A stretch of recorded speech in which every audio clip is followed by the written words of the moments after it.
Ladies and gentlemen, first of all, I want to take this opportunity to thank all of you for your strong support of the Goldberg family as we take a few moments tonight to have a memorial service in memory of Ned Goldberg, Zichrono Livracha, known to many of you professionally for his leadership for 3 decades in JCRS, known to many more of you as simply a friend. And in whatever capacity you come or whatever capacities you arrive here today, we're happy that you are joining us. I'm going to ask the family to come out. They're going to come out from the back in just a moment. And let me just give a few editorial announcements. So what we're going to do is we're going to daven Minchah, the afternoon service, briefly. We utilize these books. They're called, they should say, Lev Shalem on the cover. These are the Sidurim we use here at Shir Chadash. And after the Minchah, we'll have a number of presentations, a number of eulogies, which will be shared. We ask you to direct your attention to all of our speakers at that time, and then we'll conclude our service here in the sanctuary with a recitation of Ma'arif. This way we can maximize the number of recitations of the Kaddish, the memorial prayer. And anyone who's in the year of mourning, of course, please feel free to take advantage of this opportunity. So I'll ask everybody to please turn in the Sidurim to page 289. 289. Mincha begins with Ashrei. Ashrei Yoshvei Veitecha Od Yehalalucha Selah. Ashrei.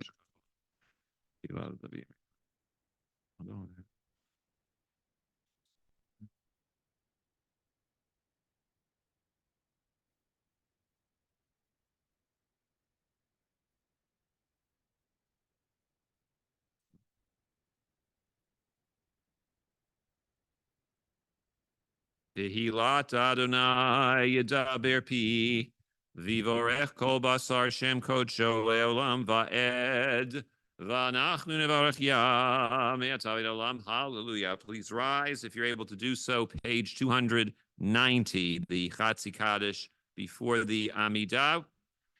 Yit Gadal V'yit Kadash Shemei Rabbah B'yalma Divrach Yira'utei V'yamlich Malchutei V'chayechonu v'yomechonu v'chayedechol Beit Yisrael V'agala uvizmon kori v'imru Amen. Yehei Shmei Rabbah mivorach le'olam v'olmei omaya Yitbarach v'yishtabach v'yitpa'ar v'yitromam v'yitnasei v'yitzadar v'yitzaleh v'yithalal Shemei Dekudsha B'richu Li'ela min kol birchata v'shirata tushbechata v'nechamata damiran be'alma v'imru amen. Please join me. We're going to recite the first portion of the Amidah together and then complete the remainder silently, beginning 291. Baruch atah Adonai Eloheinu v'Elohei Avoteinu Elohei Avraham Elohei Yitzchak v'Elohei Yaakov Elohei Sarah Elohei Rivka Elohei Rachel v'Elohei Leah Ha'el Hagadol Hagibur v'Anora El Elyon Gomel Chasad Tovim v'Konei Hakol v'Zocher Gazdei Avot Umevi Goel Livnei V'Neim Leman Shemo Bi'ahava Melech Ozer Ufokedu Moshia Umagen Baruch Atah Adonai Mogen Avraham Ufoked Sarah Atah Gibur Leolam Adonai Mechaye Metim Atarav Lehoshia Mashiva Ruach Umorida Gashem Mechalkel Chayim Bechesed Chaye Metim Berachamim Rabim Somech Noflim Verofech Cholim Umatir Asurim Umekayem emunato lishenei afar.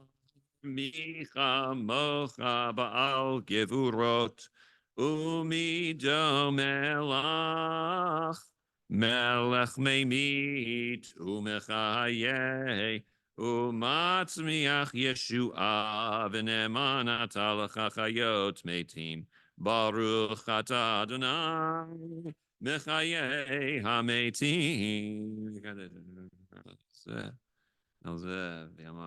Nekadesh et shimcha ba'olam, kishem shemagdishim oto b'shmei marom, kakatu vayad leviyecha v'kara ze el ze ve'amar, kadosh, kadosh, kadosh, Adonai tzevod melech haaretz kivodo, li'umatam baruch yomeru, kivod Adonai.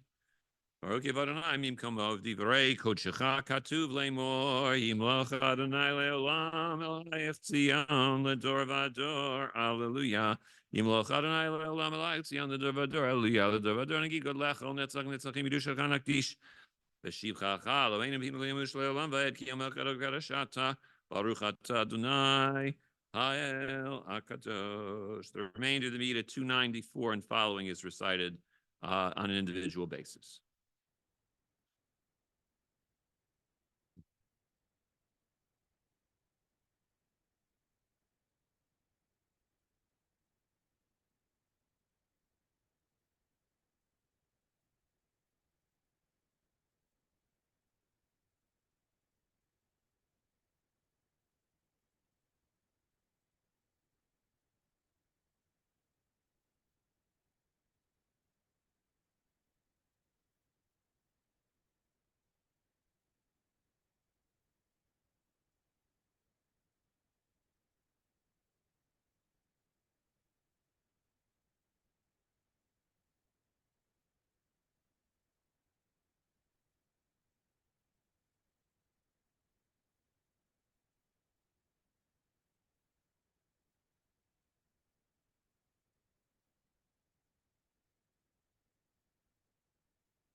If you are still reciting the Amidah, please take your time completing your private recitation, but we're going to move forward at this time. Page 300 is the Kaddish Shalem, the reader's Kaddish. Kadavi Kadash Merabah, the Alma Divrach Ute V'Amlich Malchute. V'chayechon v'yomechon v'chayedech obed Yisrael b'galav izmon kari v'imru amen. Yehei shmei rabba mivorach le'olam u'ol me'omaya yitbarach v'yishtabach v'yitpar v'yitramam v'yitnaseh v'yitadar v'yitaleh v'yitalal shemei dekutsha brichu li'elam im kol birchata v'shirata tushbechata v'nechamata Damiran bi'amavim ru amen. Tegabel tzlot honavat hondechol Yisrael. Kodam abu andivi shemaya v'imeru amen. Yesh no ramin shemaya v'chaim. Aleinu v'al kol Yisrael v'imeru amen. Oseh shalom b'imromav. Hu yaseh shalom. Aleinu v'al kol Yisrael v'imeru amen. Page 301.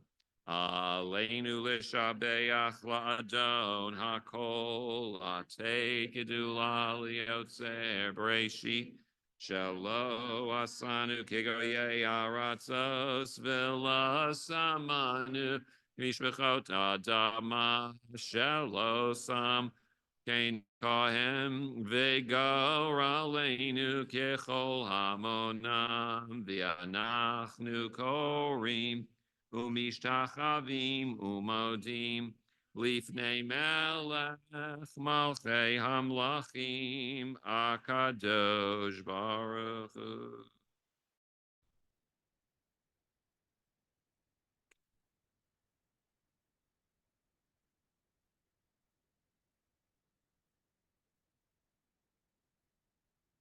Hakatu b'toratecha Adonai imloch leolam va'ed v'ne'emar v'haya Adonai lemelech kol haaretz bayom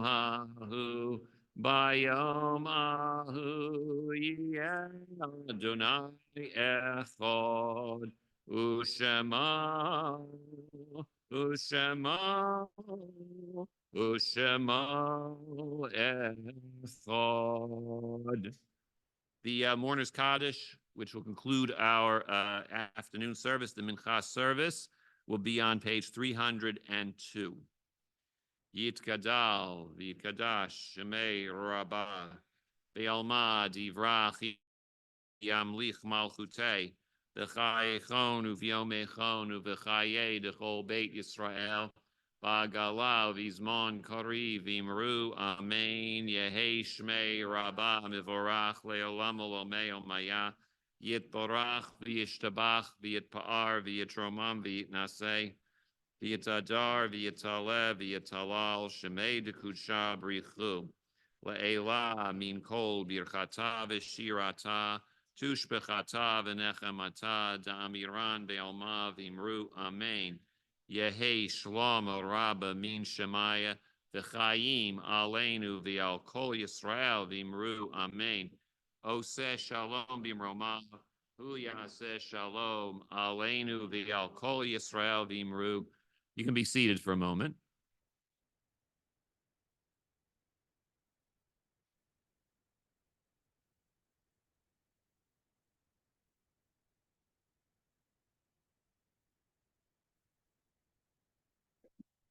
Swing this around.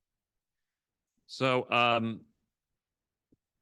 in my almost 33 years as a rabbi, I've learned to solve many problems. Unfortunately, technical problems are not among those that I have learned to solve. And at this rate, they never will be the kind, but we're going to be fine.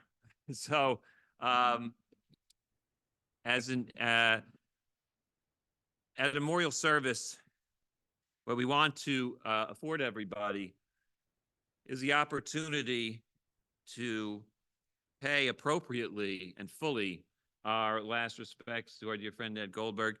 And of course, the actual interment was held in Cincinnati. Much of Ned's family still lives, and where Ned himself was born and raised, and that's quite appropriate. And yet, this place also has been home for decades as well. As you can see, the number of friends is very, very large. And we're happy that you've taken full advantage of this opportunity to show the deep love you had for Ned and that you still have for his entire family. And we have a number of people who are going to share some remarks with us this afternoon. And I'm going to call them in order. So first will be Larry Davis, and he is noted here as Ned's friend from New Orleans. So, okay, you're the New Orleans friend. Make sure you get a little more room here. Okay, give you a little more.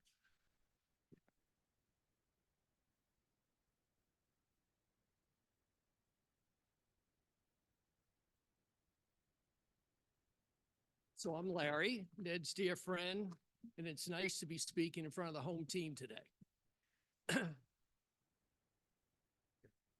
Pick it up? Oh, sure.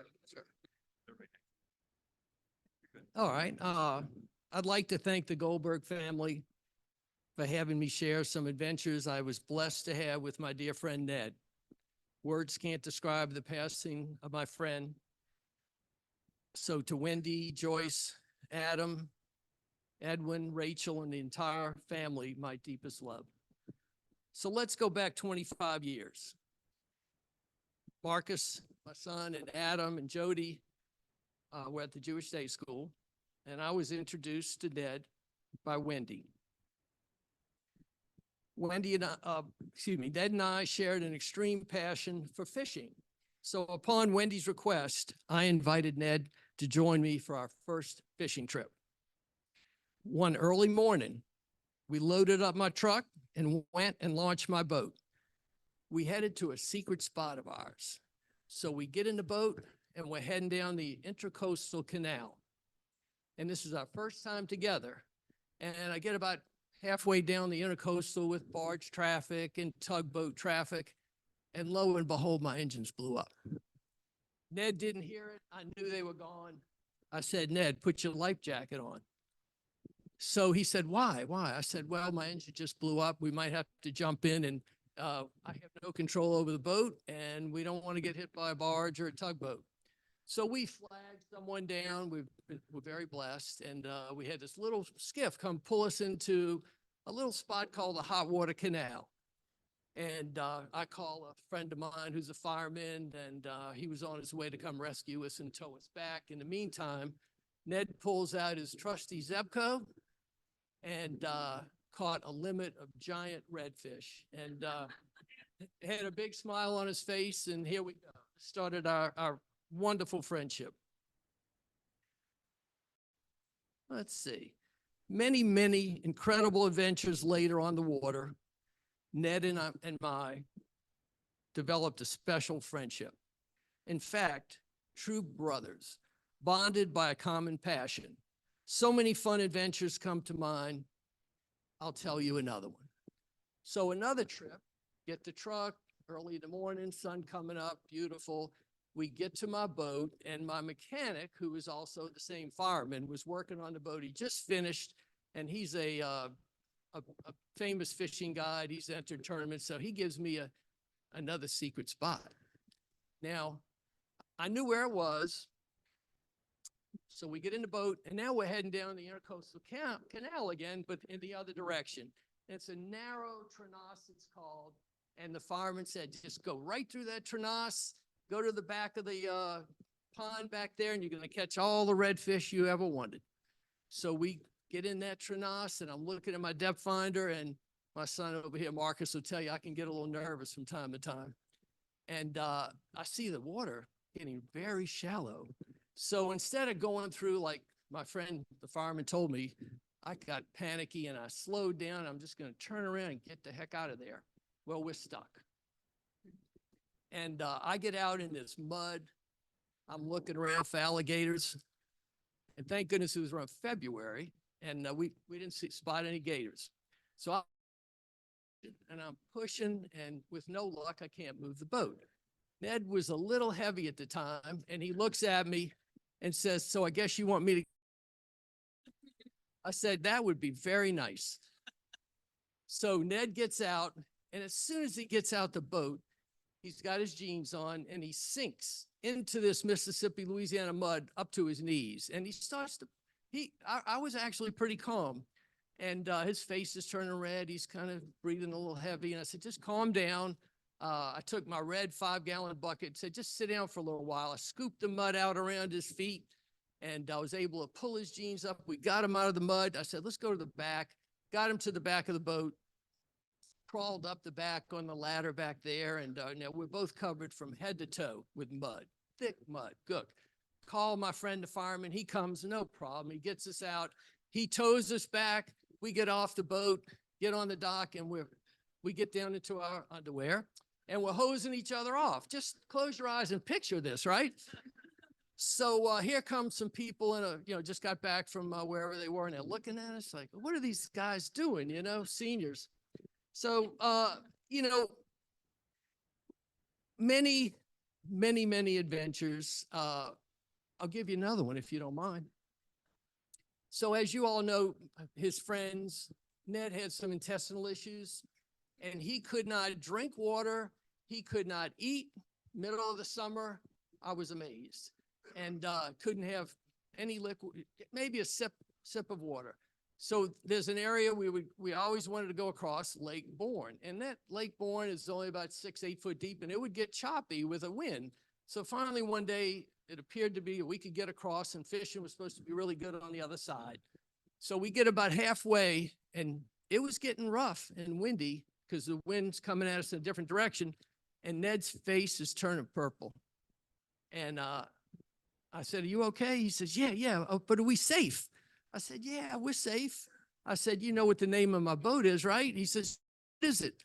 I said, "The SS Minnow," which, if you remember, Gilligan's Island was a boat that, so long story short, we made it across. He did okay. We found a spot. We just pulled up to the first spot. It was actually a little carpet that gave protection to the levee system there. And we loaded up the boat with fish and went back to that spot many times.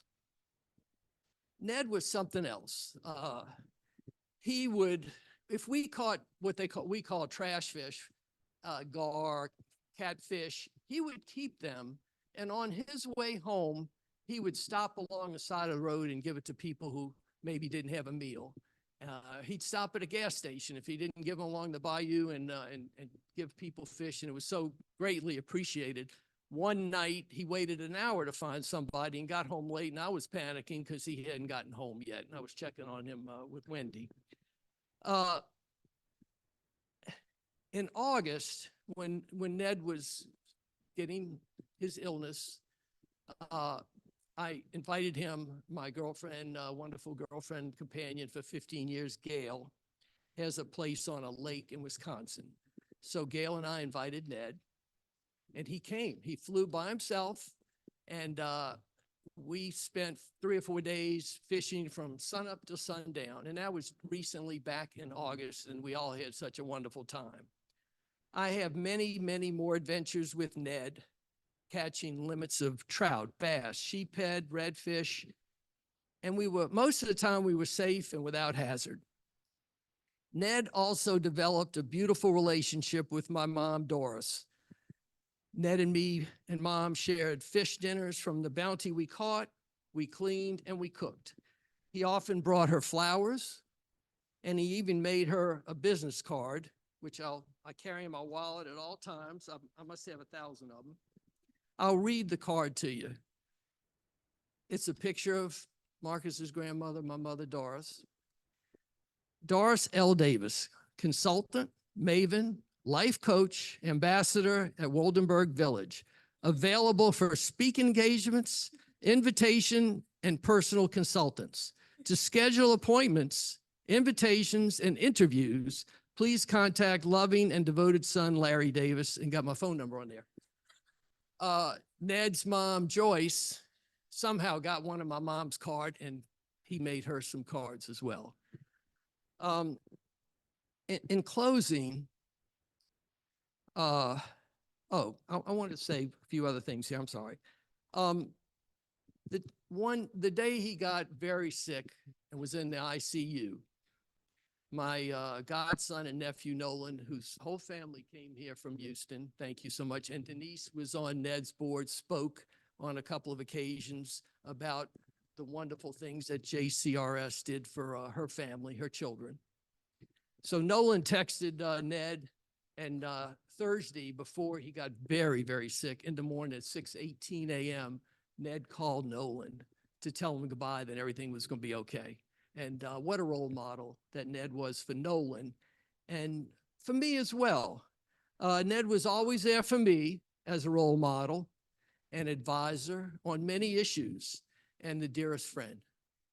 In closing, I'm thinking that Ned may be part Cajun. He loved being on the water. He loved fishing. He loved eating our catch. enjoying nature. We'd be in a bayou and I'd see these 10, 12-foot alligators. And Ned would almost want to wave and talk to these alligators. And I'd be, wanting to get out of there. He would pick up these gars with teeth like an alligator and take them off the hook, which nobody would ever do except for Ned. He did get bit one time. And Ned just seemed to be at peace. He was always smiling. I showed some pictures, shared many pictures I have of these big fish Ned and I caught, but mainly Ned. And he was always had a giant smile on his face. He was always happy on the water with his trusty Zebco fishing rod and reel. And we were like brothers, and I'm going to miss you forever, Ned. Thank you very much for allowing me to speak and sharing Ned with me on our many adventures together.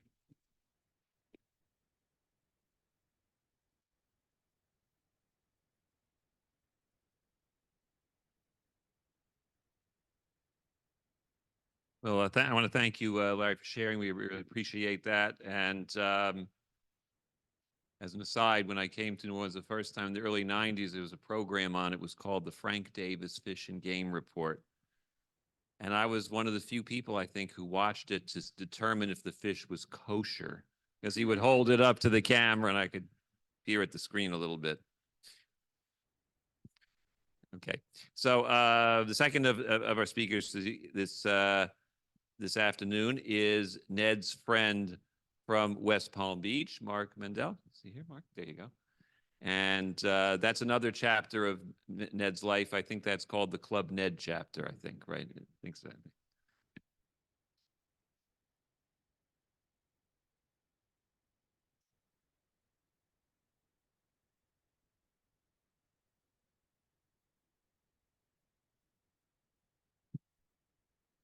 I'm Mark Mendel, and Ned was a dear friend of mine for over 42 years.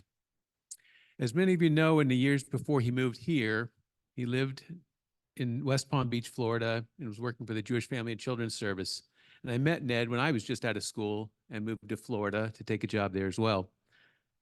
I don't know most of you here today, but I know we're all here to support Wendy and the whole family. And as a community, we all need to support each other because we're mourning a loss too. And we're here, of course, to honor Ned's memory and his legacy. Well, I started and stopped and started and stopped, trying to write down a few memories. Some stories about Ned, and there are a lot, but every time I tried, I struggled, frankly, because Ned's passing. It tore my heart.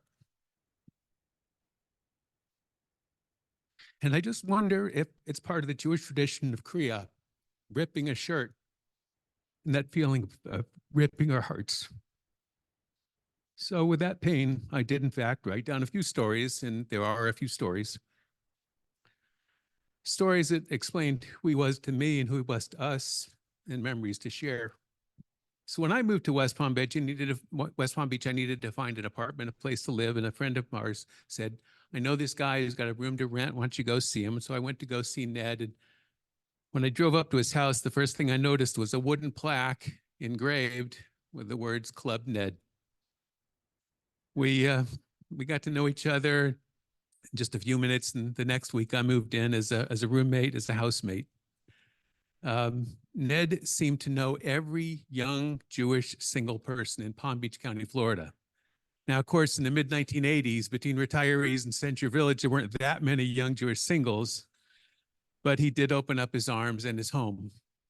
He hosted so many parties for the young Jewish singles group, Shabbat dinners, toga parties, Halloween parties, all Jewish Halloween parties, his famous annual hot dog roast and ping pong tournaments.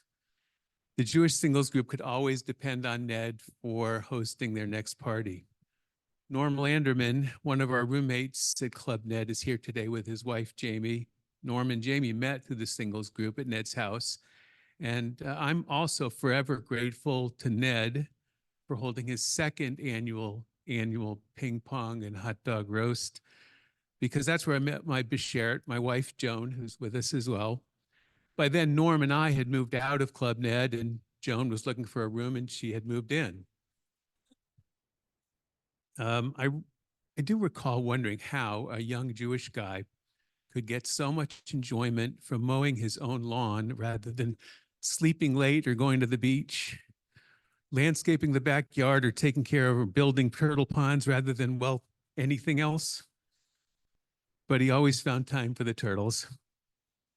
In the midst of all this, in his frugal ways, as working in the yard and as a young guy, I learned from Ned, as a roommate and a friend, the value of making a budget, living within my means, deferred gratification. He was the only young guy I knew that owned his own house, and that impacted me.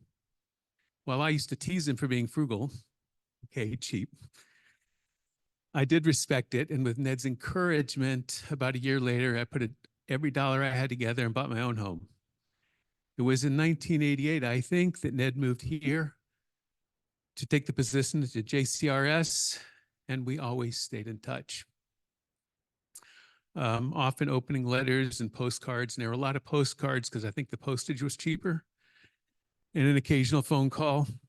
But over the years, we stayed in touch as friends, close friends. We visited for weddings, bar and bat mitzvahs.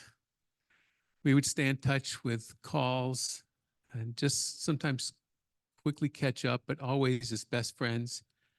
And quickly may not be the right word because Ned always or never had a loss of words for a long story to tell or a memory to reminisce about.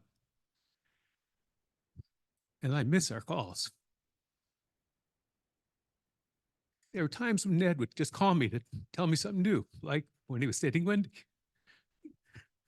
Or once the kids were born, he'd call to tell me about the latest accomplishment of Jody's or which superhero costume that Adam was in.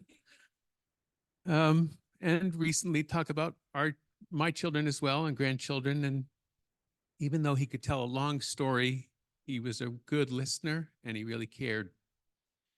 He always knew the details to ask, whether it's about my children, my grandchildren, my mother, always had the right names. I'll also miss the occasional gift I'd get in the mail. It would arrive in an unannounced, hand-packed, retaped old cardboard box, mailed third-class book rate USPS, because I think it was cheaper. Sometimes it would just be a box of coral because we had talked about it the week before. Other times a box of Mardi Gras beads, New Orleans toys, or wooden nickels. There was a time that he lovingly sent me a set of Ned baseball style cards. I'll always miss those random gifts and packages. For the past 3 years, since 2020, when COVID sort of kept us all at home, our buddy Norm organized a weekly Zoom call for a group of old guys, Ned, Norm, Leonard, Joel, Steve, all of us from Florida, myself, and it was a bit like an old guy's night out. But it was on a Zoom call. We would tease each other, ask about our own health and family, economy, even dipped our toes in religion or politics. We'd tell jokes to each other, and Ned was great, as most of you probably know, about telling old jokes, even if we knew the punchline. During the past month, as Ned's strength declined as his strength declined, we would change and reschedule our calls so that we could be sure that he'd be on them. It was our way of keeping a connection. And we needed to do that, and he needed it. He narrated for us his conditions, his health, and everything that was going on in life. And just a few weeks ago, Norm and Jamie and I came to visit Ned and Wendy and the kids. And we wanted to sort of cheer him up, keep his spirits high, reminisce about old stories from West Palm Beach. And there I was, sitting in his den, reminded that I couldn't believe how anybody could collect so much stuff. And I felt so comfortable in his den because frankly, I'd seen it all in West Palm Beach, the same desk, the same stuff, the same shelves. And there amongst everything was the Club Ned sign. Only in a way that Ned could do. We looked at 1 million photos, several family movies, even a few movies and TV episodes together. At Ned's request, we had to watch the episode of Curb Your Enthusiasm where Albert Brooks stages his own funeral so that he could see who came and what they had to say. Ned had a knack to always say things how it was in a matter-of-fact kind of way, but even if they were that way in his eyes only. He wasn't necessarily a glass half full kind of guy or a glass half empty kind of guy. He was just a straight shooter.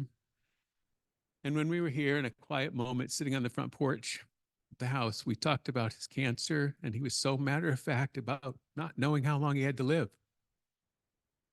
He told me that he felt there were three things that were meaningful in his life: family, friends, and faith.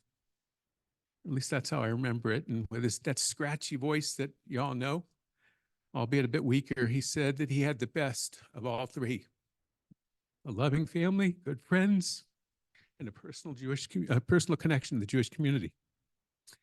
There he was again, teaching me how to be a good friend. Just sit and listen. I didn't know what to say. I wasn't really ready to say goodbye, but Ned seemed pretty resolved. He didn't have many regrets, at least not that he was willing to share, and he was the one with cancer making me feel all right. There's so much more I could say, and goodness knows, Ned had a lot to say. If, like the Curb Your Enthusiasm episode, Ned is watching this memorial service to see who's here and what we have to say, I think he might just simply nod his head, chuckle a bit, and tell us a story about enjoying life and taking care of those you love. As we reflect on Ned's life, may we carry on his memory and values that he taught us each day. He was a shining example of a true friend, a true chaver, a loving husband, proud father, caring brother, always showering kindness to love of friends and family. Ned, you're missed today. You'll always be missed. There's a traditional phrase, and remember somebody who's recently passed away, may his memory be for a blessing. Today, I thank God for blessing me with knowing Ned and having my memories, and I hope you do too.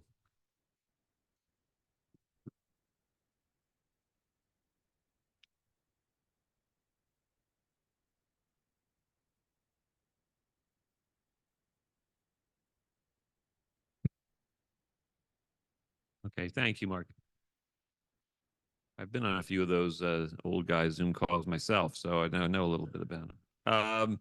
Our third speaker, before we get to the family, the family will be next, is someone whose professional connection to Ned is both professional and personal, right? Through the JCRS and also just as friend to friend. So Mike.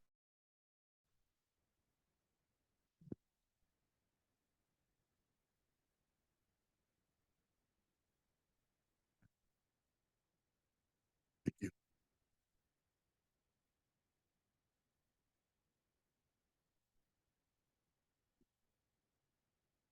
Good afternoon. Where do you begin? How do you speak about someone who has devoted their entire being to make life better for others? Each day began and ended with his desire to help someone else. How do you define and describe a person whose every thought was, how many kids can I help today? Whose life can I make a little better today? Whose burden can I make a little lighter today? He didn't do this because it was his job. And he didn't do this because he got paid for it. He didn't do good out of obligation. He did this because that was what Ned Goldberg was all about. This is what he needed to fulfill his mission in life. This is what inspired him every single day. Was he perfect? No. He told a lot of bad jokes. He caught a lot of small fish.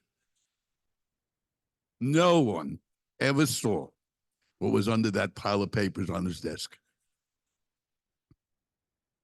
In addition, he was the world's greatest collector of stuff.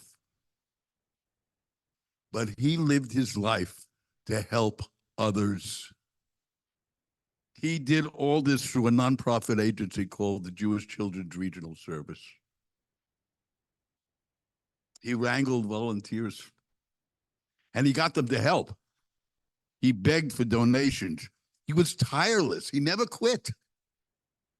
He convinced you that you'd be a better person by helping to make Jewish kids and their families whole. And you know what? He was right. You all know he was right. And along the way, he made thousands of acquaintances, and he turned every one of them into lifelong friends, me included. Now the rest of the story. He told jokes.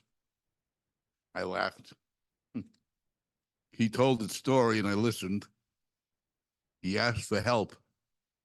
How could I say no? You know, we went out a lot together with our wives on Saturday evenings. When they met us, they always showed up in Wendy's car. Not that Ned did not have a car. He had a car. But with all the fishing gear in it, there would not have been room for Wendy. You know, the four of us, we laughed a lot. We made toasts and promises to get together again soon.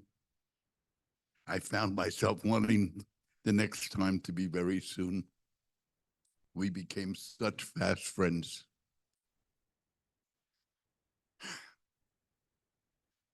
Jody, Adam.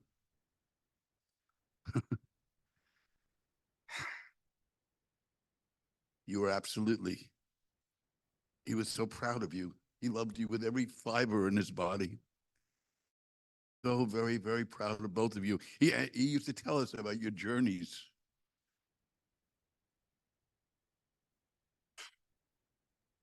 Wendy, you were the absolute love of his life. With every single thing that he did, he wanted to make you all proud of him. Our friendship grew in the years they passed. It was not even nearly enough time. It just wasn't enough time. You know, we will all miss him every single day. I know that carrying on Ned's legacy will be to carry on the work that he did in his life, the work that he embodied with every single breath that he took. I'll smile when I think about him. And I'm going to smile when someone mentions him. And I'm going to smile when I run across a note or an email from him. But most of all, I will be so thankful because I was given the precious gift to know and to love him. Thank you.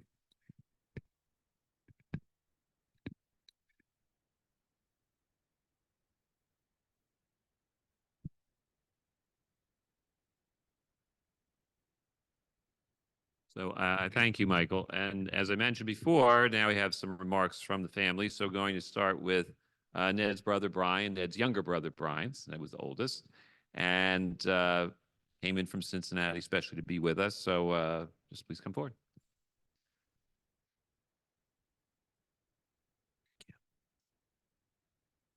As as you can see, I'm Ned's twin brother, Brian. Look just like him, right? Actually, everybody used to say we sound alike on the phone, but that's kind of where the similarities ended, at least looks wise or family similarities. But no, I have to say, and I'm gonna be pretty brief. And I know some of you may have watched the service in Cincinnati, and if you did, I'll try not to repeat everything. But you know, our family being totally Jewish, usually Christmas Day is pretty uneventful. Maybe like a lot of you grab a Chinese meal out or go see a movie. But I have to say that this Christmas, I lost the very best big brother anybody could have, an amazing big brother. My first memories of Ned or anything was probably about 3 years old. And I remember this 8-year older big brother of mine, and he says to me, "Hey, you know, something really cool. If you can get up early in the morning, I got something, really great for you to do." And I'm like really excited. Okay, what is this? And so we get up early one morning, like on a Saturday morning, and he taught me the fine art of balling up our dirty socks and throwing them at our sister while she was still sleeping. I thought this was the coolest thing. and it was really the beginning of Ned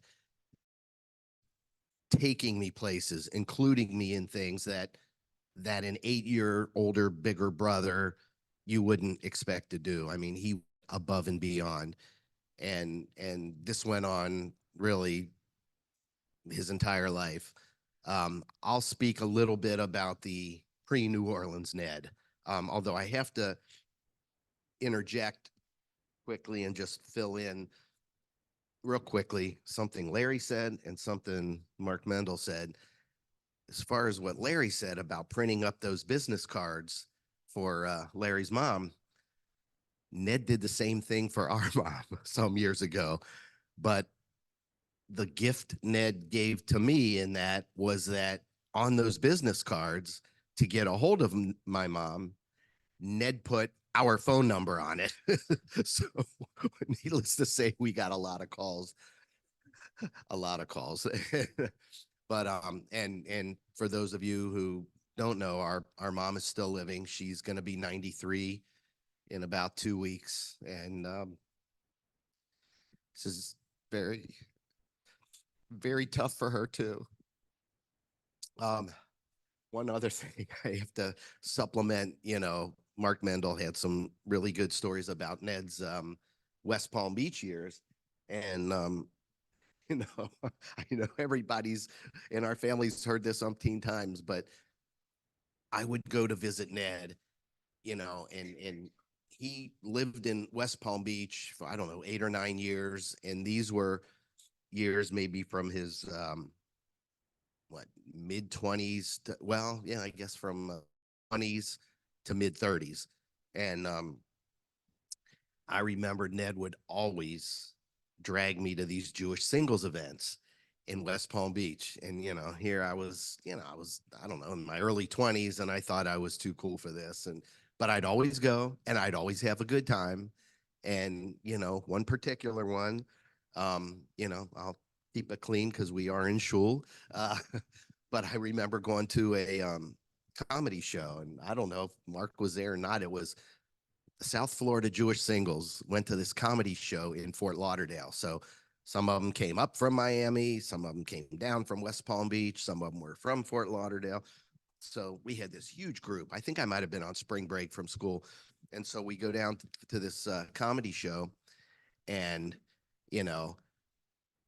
the comedian gets up there and he kind of sees there's pockets of groups of people there. And so he says, "Oh, I see some groups of people here." He goes, where are you all from?" So of course, there's always somebody in the group. Some guy stands up and yells real proudly, "South Florida Jewish Singles." And so the comedian, had tons of material just from that, I'm sure. And so he goes, "South Florida Jewish Singles." And he goes, "So guys in the group, are you getting any?" And all the guys are going, and all the Jewish girls in the group were going. So I don't know if Mark was at that or Norm was at that or not, but I'm just going to say a few things about the, I guess I'll call it the pre-New Orleans Ned. So I talked about the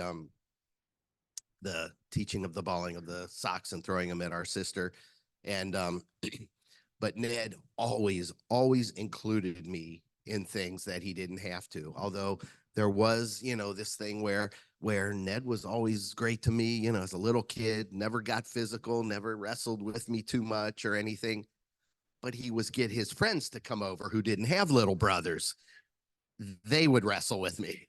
And so in Cincinnati, I kind of called out a few individuals that were there. And I said, you guys thought I forgot about that, huh? So, but no, as things went on, you know, Ned, you know, being 8 years older, he moved out. I think it was his second year of college. I think first year of college, he lived home. Second year, he moved out into the AE Pi fraternity house. And, and then I guess a couple years after that, Ned was a counselor at the Jewish summer camp in Indiana that a lot of the Cincinnati kids went to. I went for a couple years. And the second year I was there, Ned was actually my counselor. And people, you know, might think that was awkward or this and that, or with friends of mine. It was the best. It was the best. And I still have friends to this day from that year in camp that always remind me about what a great year that was. You know, and then jump ahead a little bit to Ned graduates University of Cincinnati in the mid-70s and goes up to Cleveland to get his master's degree. And so Ned lived in Cleveland, I want to say it was 5 or 6 years. It was 2 years of graduate school and maybe about 3 years more working his first job. And that was always so much fun going up to Cleveland because we would go fish in Lake Erie. And even going back, those are some of my first memories in Cincinnati would be Ned, my dad, and me fishing.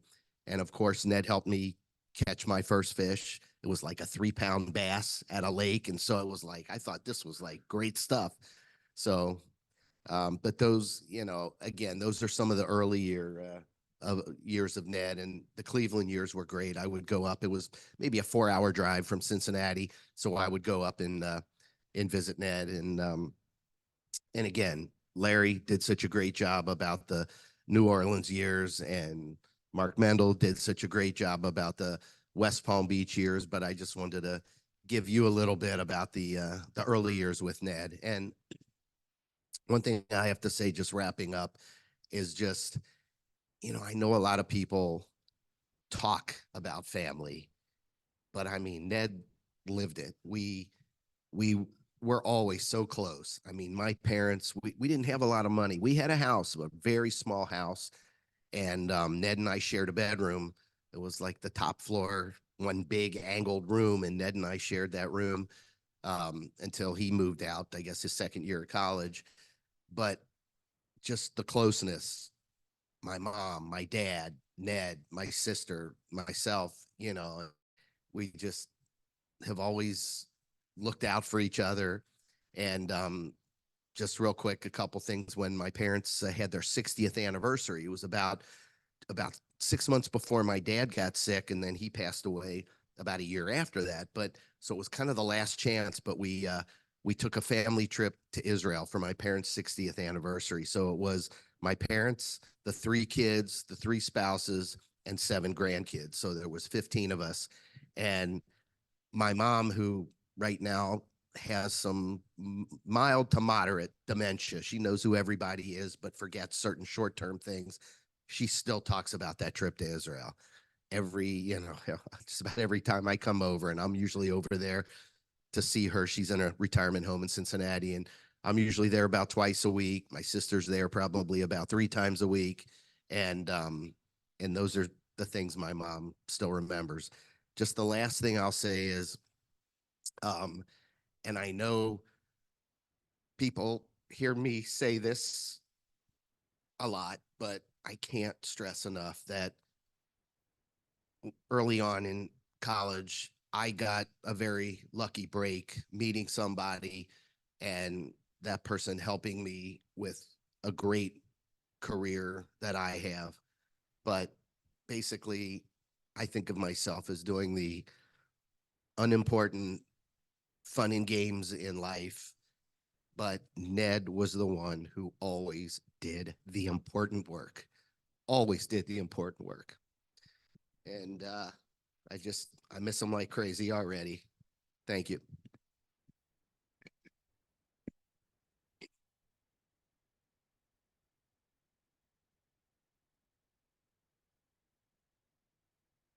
Okay, so I want to thank you, Ryan, for filling in yet another chapter, the Cleveland chapter, right? Very, very interesting. So our last 2 speakers are the aforementioned Adam and Jody. So Adam, I think you get to go first, and then Jody, Ned and Wendy's children. Thank you, Rabbi, and thank you all for being here. This has really been a overwhelming, supportive love, and thank you so much.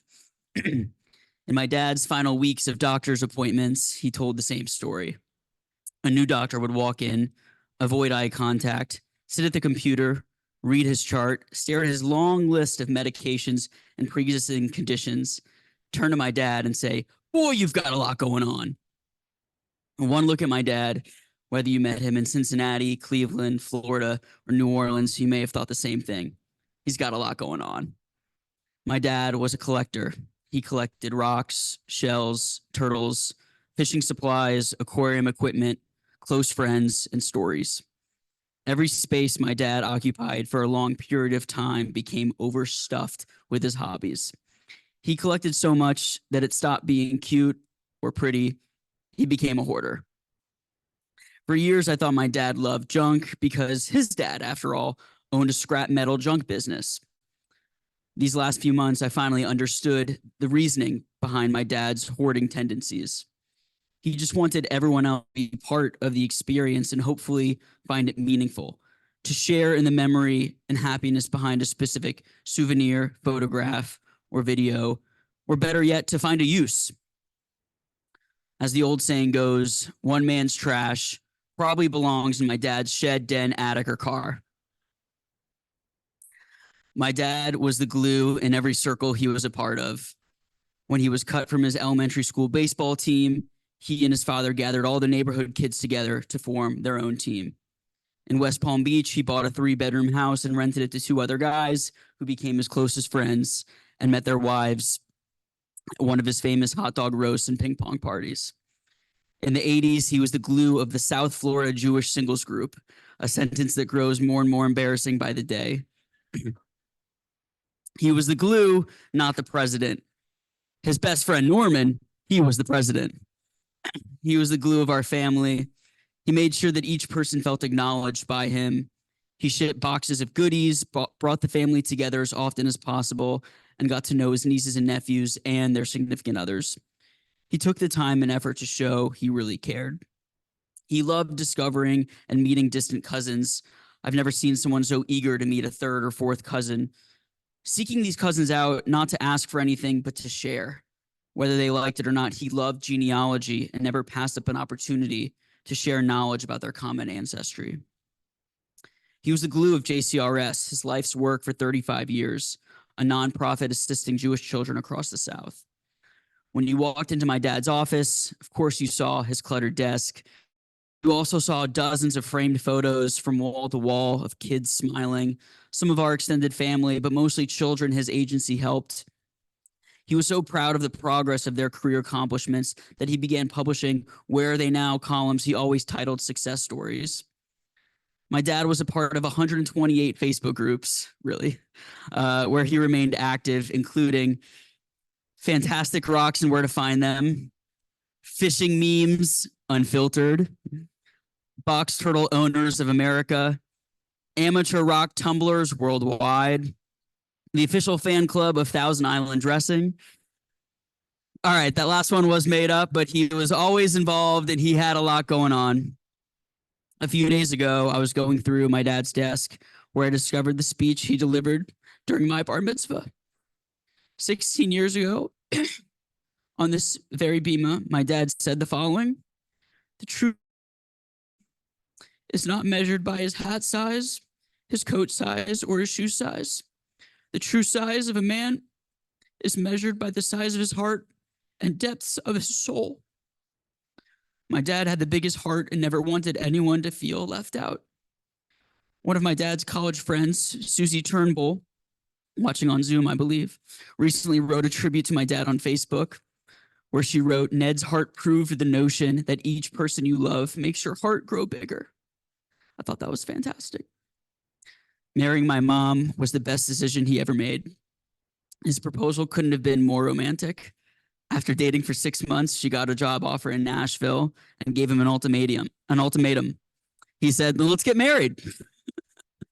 Before he met my mom, He nearly published a book titled The Single Man's Dictionary and illustrated 38 years of unwillingness to settle down.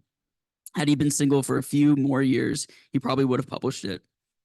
For the last month, as a coping mechanism and a creative outlet, my mom, sister, and I have been working on a children's book called The ABCs of Ned. He helped write some of the book, and I know he's proud of his long-awaited publishing debut. One day, his grandchildren will read this book, and I'll smile and cry, turning each page. My sister and I have made my dad a website filled with his writings, complete with his humorous family newsletter and infamous invitations, a set of trading cards with his jokes, and coming soon, a children's book with all proceeds benefiting the Ned and Wendy Goldberg Special Needs Fund at JCRS, and a documentary about his life directed by Kevin Mumphrey, a close collaborator of my dad's. Jody and I have made everything in his honor, except grandchildren, it seems. Last month, I was walking with my dad to the bathroom when he whispered that he'll always be right behind me in spirit. His disposition on life will always be a guiding light for me, and I have solace knowing that he adored my girlfriend, Rachel. In his final days, he expressed how much comfort it brought him to hold Rachel's hand. Maya Angelou once said, "People forget what you said, people will forget what you did, but people will never forget how they made you feel." My dad made me and so many others feel important, heard, valued, warm, loved, and cared for. He made my sister and I feel safe as he drove us to school every morning. And as we evacuated from every hurricane in his Chevy Suburban growing up, he made me feel every day that I was becoming more and more just like him. May his memory be a blessing and inspire us all to be kinder to one another. I love you, Dad. And here's Jody.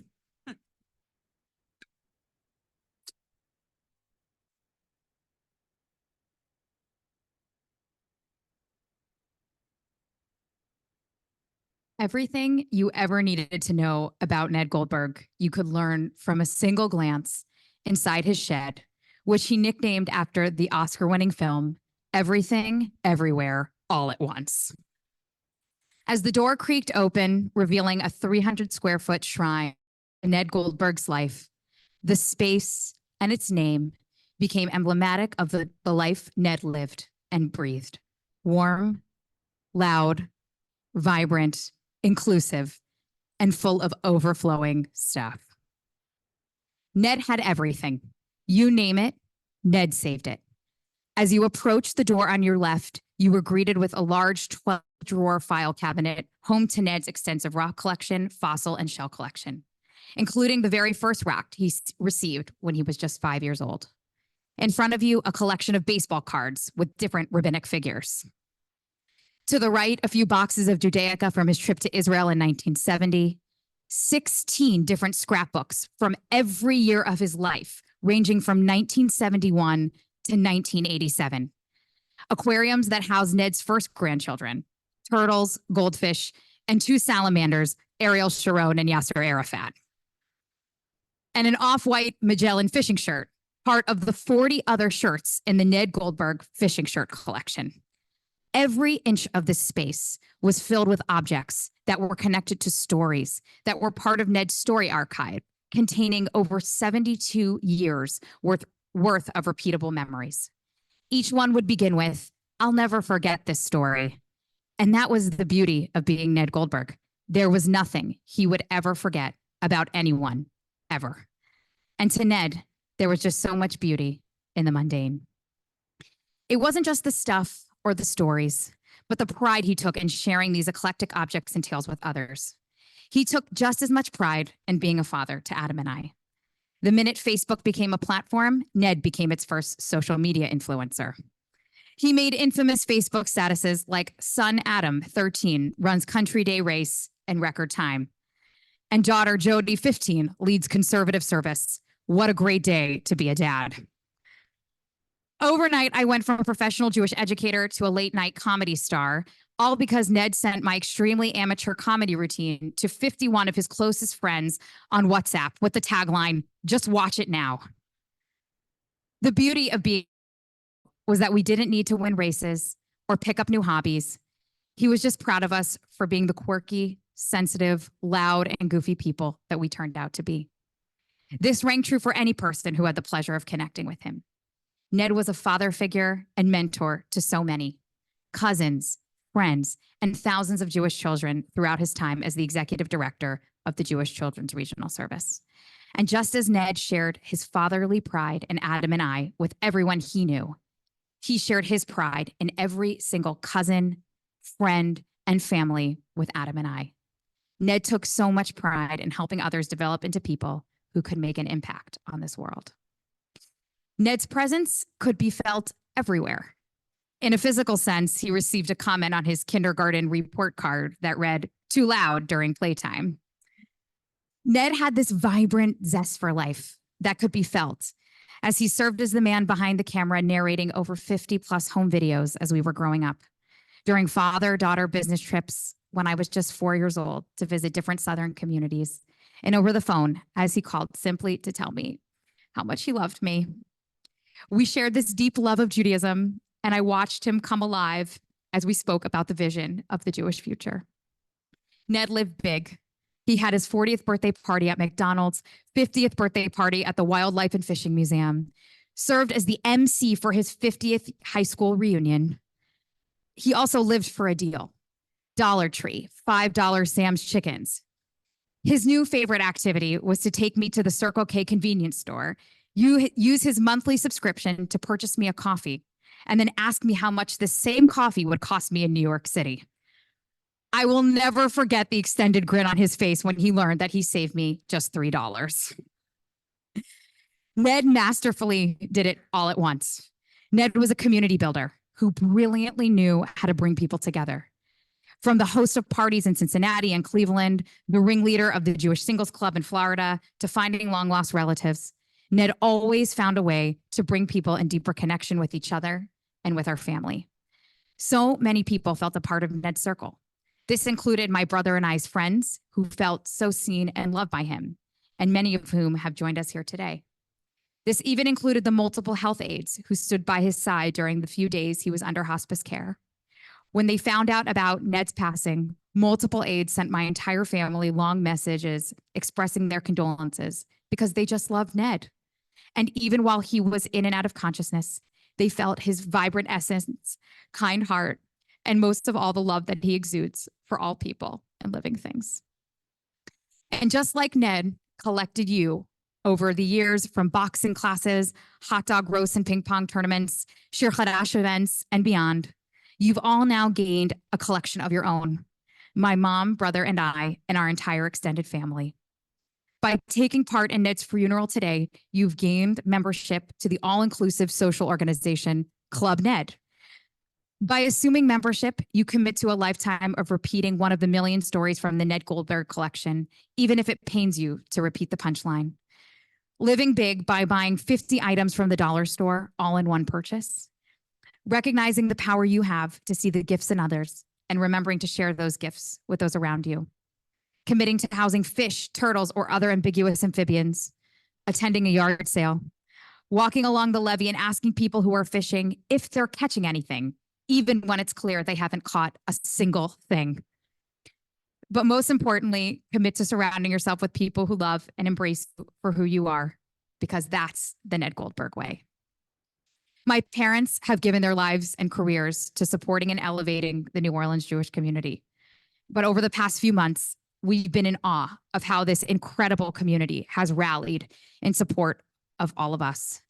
To give an example, there was a 50-minute period a few weeks ago in which one of my mom's colleagues dropped off dinner for the evening. A neighbor dropped off medical supplies to our house. A nurse from home health checked in on my father, and an old friend called to check in on us. This 15-minute interaction is emblematic of the unwavering support we have received through flowers, meals, phone calls, and drop-bys. We feel so lucky to be a part of this strong and vibrant community, and we thank you for your love and generosity during this difficult time. just moments before he passed. He shed a single tear from the corner of his left eye. This gesture became emblematic of the life he led that he felt so severely disappointed to leave. As we sat at his bedside, uncontrollably weeping, we reminded him just how much his legacy will continue to live on through amethyst rock necklaces, black woven turtle bracelets, Ned Goldberg baseball trading cards, both of which we'll have for those following this memorial service, and through the relationships, stories, memories, and objects that he shared with all of us over the years.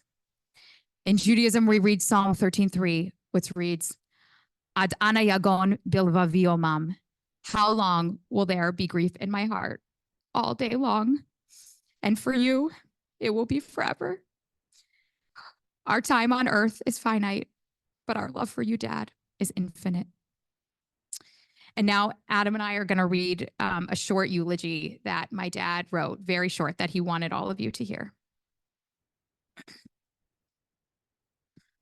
Man plans and God laughs. This expression is stated in a variety of ways. The meaning is obvious. We need to plan our lives. God or fate has a mind of its own. Family and friends, please bear with me for just a couple of minutes. Simply stated, no person had a more loving parents, siblings, life companion, children, cousins, or friends than me.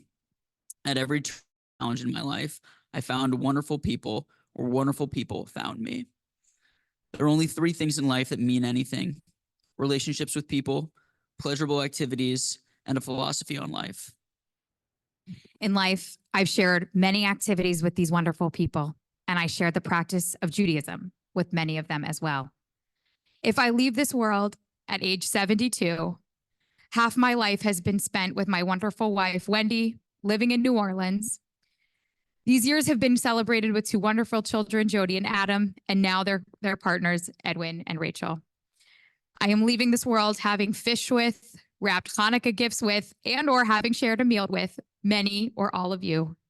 Each of these experiences, although simple in nature, were meaningful and or fun for me. Thank you to my immediate family for making my life so meaningful, and to my dear friends and world of cousins who have completed the significance of my life. I love you all.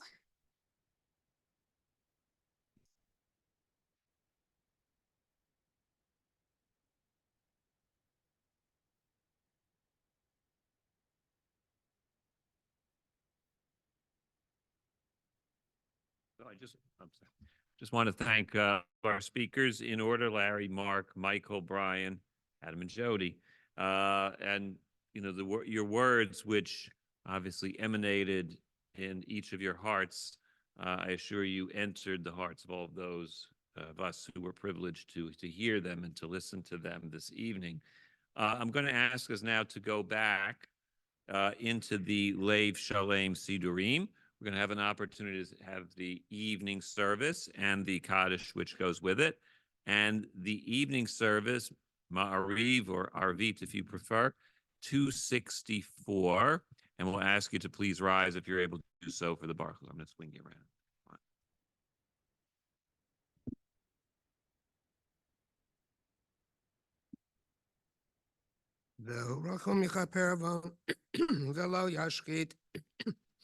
See what you did?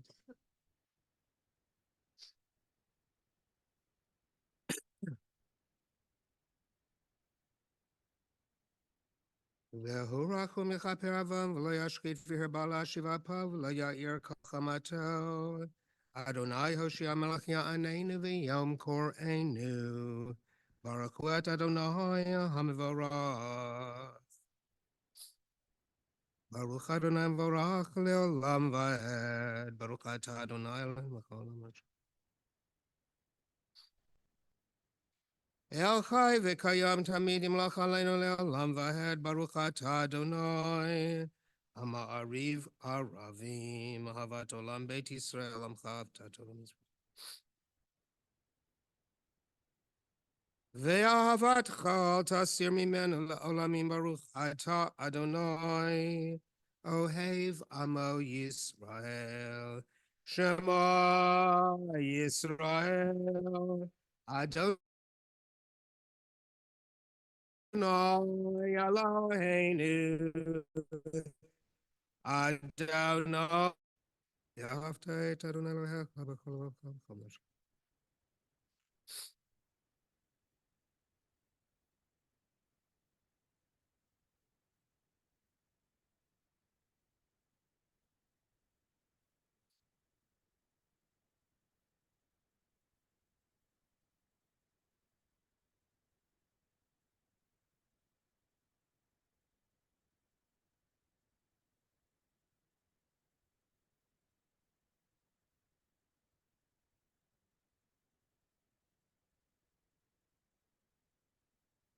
Adonai Elohechem emet ve'emunah kazad v'kam aleinu.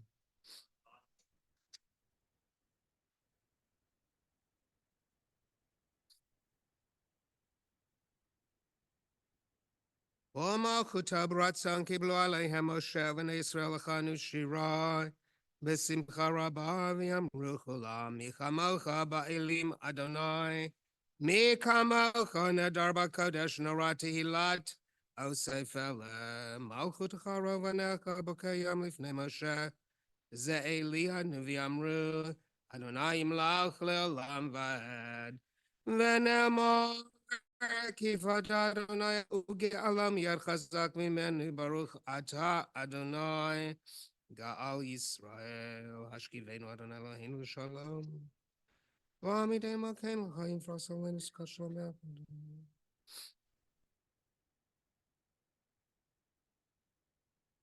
v'shemor tzeiteinu v'oinu l'chaim u'l'shalom me'ata v'yad olam baruch ata Adonai Shomer Amal Yisrael La'ad Baruch Adonai Le'olam Amen V'Amen Baruch Adonai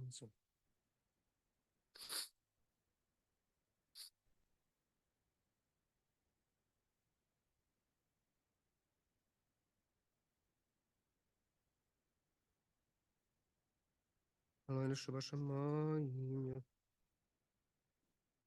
Yireneinu Yismach Libenu Ki HaMalachut Shalcha Hi Olal Me'atim Lach B'Chavad Ki Ein Lanu Melech Ala Ata Baruch Ata Adonai HaMelech B'Chavodo Tamid Imlach Aleinu Le'olam Va'ed V'Al Kol Ma'asav Yikadav Yikadash Merabah Me'almadi Barak Yirotev Yamlich Malchutei B'Chayecha Uviyamecha U'V'Chayedecha Beit Yisrael Bagalav Yisman Kariv Imru Amen Yehev Shemei Rabba Mevarach La'alam Ulamei Ama Yahayit Barak V'Yishtabak V'Pa'ar V'Tumah V'Naseh V'Yithadar V'Yitalev V'Yitalal Shemei D'Kodeshah B'Reichu La'elam Mikavachata B'Shurata Toshkata B'Nechamata Da'amiran Be'ama V'Meru Amen.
Yikadav Yikadash Me Rabbah Be'amadi V'Rakirte V'Yamlech Machute B'Chayechon V'Yamechon V'Chayedecha Beit Yisrael Ba'Galah U'Vizman Kariv Imru Amen. Yeshme Rabbah Mevarach Le'alam Ulam Me'amaya Yitbarach V'Yishtabach V'Yipa'ar V'Trumam V'Naseh Yithadar V'Talav V'Talal Shmei Dekudesha B'Richu La'elam Min Kol B'Chata V'Shirata Tushkata V'Nechamata Da'amiran Bi'amavim Ru'amen. Yehi Shlama Rabba Min Shemaya V'Chayim Aleinu V'Al Kol Yisrael V'Imru Amen. Osa Shalom B'Imramav Hu Ya'aseh Shalom Aleinu V'Al Kol Yisrael V'Al Kol Yoshvei Tevel V'Imru Amen. Aleinu Leshabeach Ladon Hakol Late Tudula Liatzer Breshit Shalo Asana Kagaye Haratzat Velo Samanu Kamishpachat Hadama Shalo Sam Chelkenu Kahem Vegahara Leinu Kechal Hamanam Vanachnu Koreim Umishtakavim Umadim Lifnei Malach Malchei Hamlachim HaKadosh Baruch Hu Shehunat HaShamayim V'Asir Haaretz.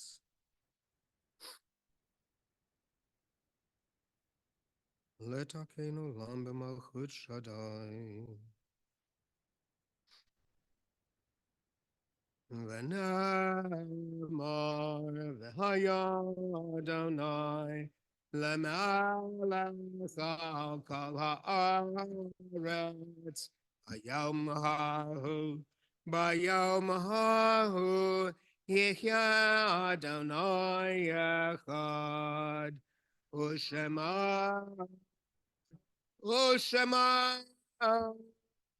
Ushema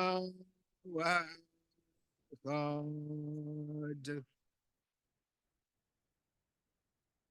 Yitgadal v'yikadash shemei Rabbah v'yalma divra kirute v'yamlik malchute v'chayechon v'yamechon v'chaye dechol beit Yisrael ba'agala u'vizman kariv imru amen.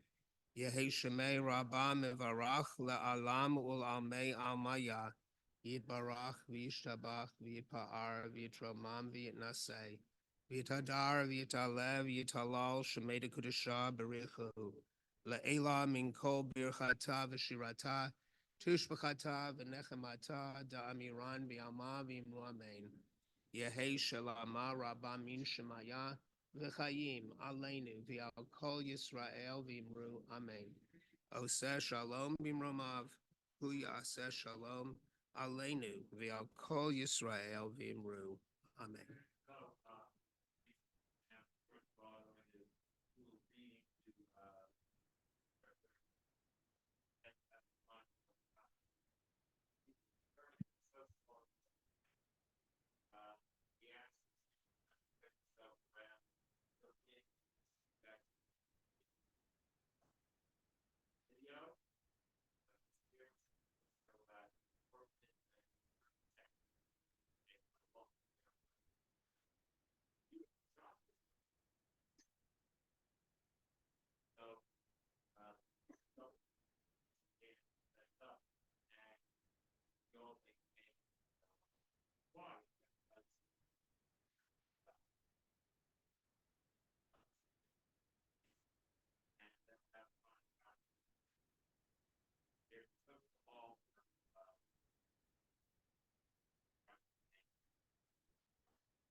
Amen.